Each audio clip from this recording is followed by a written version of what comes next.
Okay, so the government shutdown has real effects on the housing market, so I'm going to explain what those effects mean to you right here. Hi, I'm Chris Bradford with Lifestyle Real Estate, and we're going to talk about the impact of our current government shutdown and what it has on the home buyer and seller as we head into the new year. Now, if you're a government employee of an agency that is not funded due to the shutdown, then your lender cannot get a verification of employment, which means that you can't issue, or they can't issue you a loan, bottom line. Now, if you're using a USDA loan, then you will not be able to buy a home. If you're already under contract to buy, then check with your lender to see if you have a conditional commitment, and that'll determine whether you can continue or not. Another thing, you cannot get flood insurance through FEMA, but you can through other providers.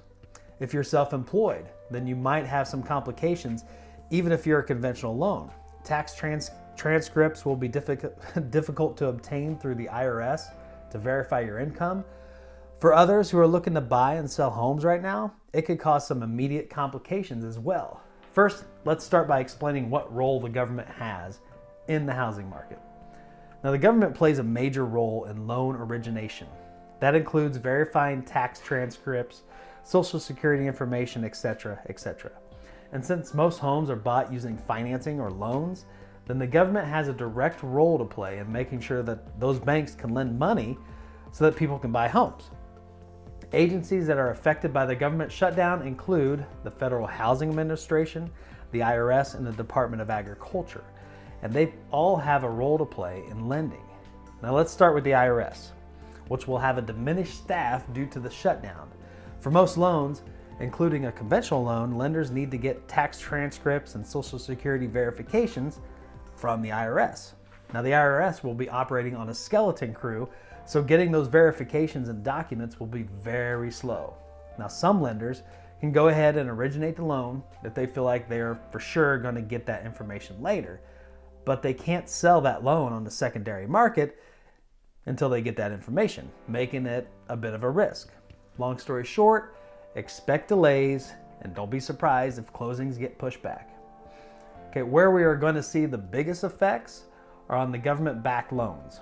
This is because the Federal Housing Administration, or the FHA, will also be operating on a skeleton crew.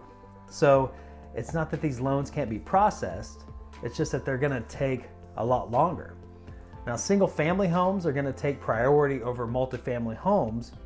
So if you're looking to buy a duplex with an FHA loan, then you will probably have to wait until after the government shutdown has been resolved, which who knows how long that's going to take. For VA loans, they're good to go. That agency is fully funded, so there are no problems with the VA itself, but issues might arise when dealing with the IRS, so be aware. Now, for USDA loans, those just will not happen if they haven't already been originated. The Department of Agriculture has no funding. There's no skeleton staff, no people whatsoever to work on those loan requests. Now, all in all, just be aware that delays could happen. If you ask me, I don't think a crappy wall is worth all the hardships it could cause real people here in real life, but I don't know, what are you gonna do?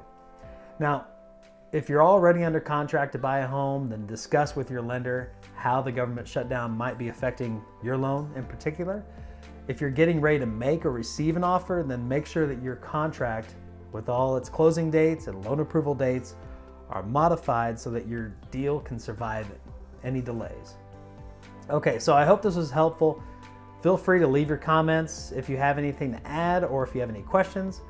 Thanks for watching. This has been Chris Bradford, and as always, don't forget to love your lifestyle.